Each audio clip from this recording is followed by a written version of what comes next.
নমস্কার বন্ধুরা, গরমকাল পড়েছে, বর্ষাকাল আসছে।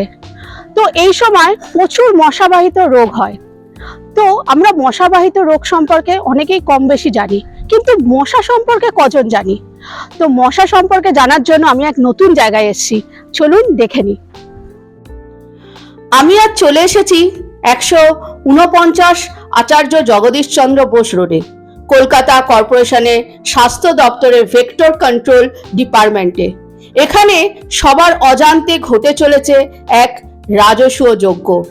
সারা ভারতবর্ষে বোধ করি এই একটাই স্থান যেখানে মশা নিয়ে এইভাবে গবেষণামূলক কাজ চলছে আমাদের ডেপুটি মেয়র অতীন ঘোষ মহাশয়ের তত্ত্বাবধানে। আসুন সেই সমস্ত খুঁটিনাটির বিষয় জেনে নিই এই মহাযুদ্ধের সৈনিকদের থেকে। নমস্কার, আমি ডক্টর দেবাশিস বিশ্বাস, chief vector control officer, Kolkata municipal কর্পোরেশনের স্বাস্থ্য দপ্তর। আজকে আমরা 149 আচার্য জগদীশচন্দ্র বোস রোডে অবস্থিত ভেক্টর কন্ট্রোল ডিপার্টমেন্টের মশা গবেষণাগারে বসে আছি এবং আমার সঙ্গে রয়েছে আমার সহকর্মীরা। আমার ডান দিকে রয়েছে বৈশাখী বিশ্বাস, ভেক্টর কন্ট্রোল অফিসার। তার পাশে রয়েছে doctor Srimoyee Basu, vector control officer. আমি তো ডক্টর দেবাশিস বিশ্বাস। আমার বাঁ দিকেই রয়েছে doctor Atanu Banerjee, senior entomologist. তার পাশে Bithika Mondal, vector control officer. আপনারা অনেকেই জানেন কলকাতা পুরসভার স্বাস্থ্য দপ্তর বিগত 10-12 বছরে অভূতপূর্ব বেনজির উদ্যোগ নিয়েছে মশা নিয়ন্ত্রণ করার জন্যে। কারণ আপনারা এটাও জানেন যে কলকাতা শহর 1690 সাল থেকে ম্যালেরিয়া প্রবণ, 1824 সাল থেকে ডেঙ্গু আছে, 1963 সাল থেকে এখানে চিকুনগুনিয়া আছে।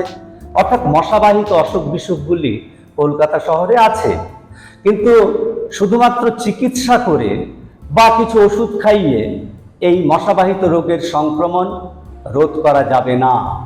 এটা বুঝতে অনেক দিন সময় লেগেছে কলকাতা পুরসভার প্রশাসনকে, কিন্তু বিগত 10 বছর ধরে একটা বৈপ্লবিক পরিবর্তন আনা হয়েছে মশা দমনের ক্ষেত্রে, এবং এর পেছনে যার হাত তার নাম শ্রী অতীন ঘোষ, আমাদের বর্তমান ডেপুটি মেয়র।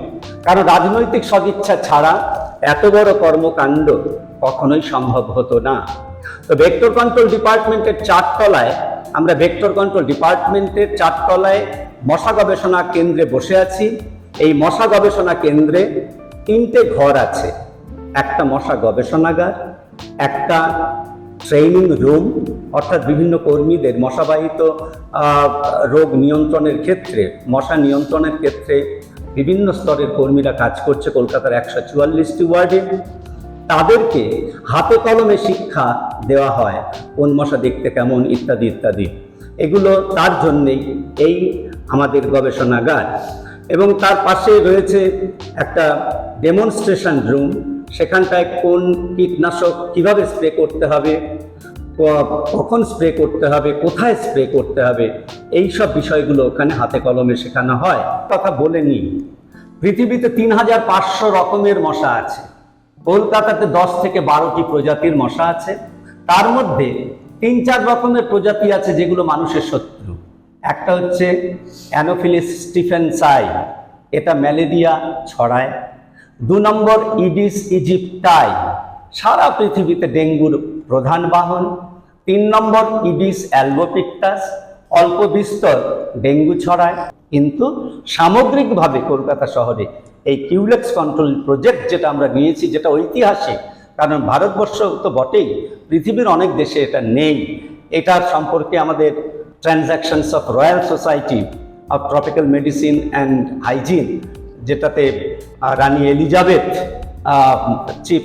পৃষ্ঠপোষক, সেই জার্নালে আমাদের এই কাজের স্বীকৃতিটা আমরা ওখানে পেয়েছি, আমাদের প্রকাশ পেয়েছে।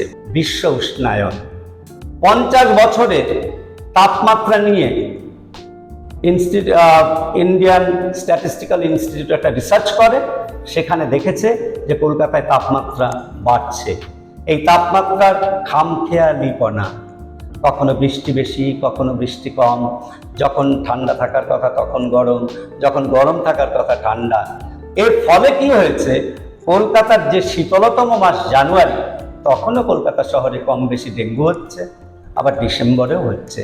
সেই জন্যে পুরসভার হেলথ ডিপার্টমেন্টের একটি বড় স্লোগান আমরা বিভিন্ন প্রচার মাধ্যমে বা আমাদের প্রচারের মধ্যে দিয়েও রাখছি, সেটা হচ্ছে ডেঙ্গু প্রতিরোধে সজাগ থাকুন বছরভর, জানুয়ারি থেকে ডিসেম্বর। আরেকটি বড় কাজ, যেটা মানুষ অনেকে রাগ করেন কিন্তু অনেকে আবার প্রশংসাও করছেন, কারো বাড়িতে যদি দেখা যায় মশা জন্মাচ্ছে বা মশা জন্মাতে পারে এমন কোনো পরিস্থিতি তৈরি হয়েছে, 496A বলে একটি নোটিশ আমরা জারি করে দিই। সেই নোটিশ ভায়োলেট করলে আমরা মিউনিসিপ্যাল ম্যাজিস্ট্রেটস কোর্টে কেস করে দেব এবং সেখানে জজ সাহেবের নির্দেশে তার 1000 থেকে 1 লক্ষ টাকা ফাইন হতে পারে। কনস্ট্রাকশন সাইটের ক্ষেত্রে আমরা স্টপ ওয়ার্ক নোটিশ চালু করে দিয়েছি। অর্থাৎ মশা নিয়ন্ত্রণের জন্যে যে বিভিন্ন দপ্তরের ইনভলভমেন্ট দরকার, সরকারি, বেসরকারি এবং পুরসভার বিভিন্ন দপ্তর, সেগুলোকে ইনভলভ করিয়ে এই কাজটা করছি।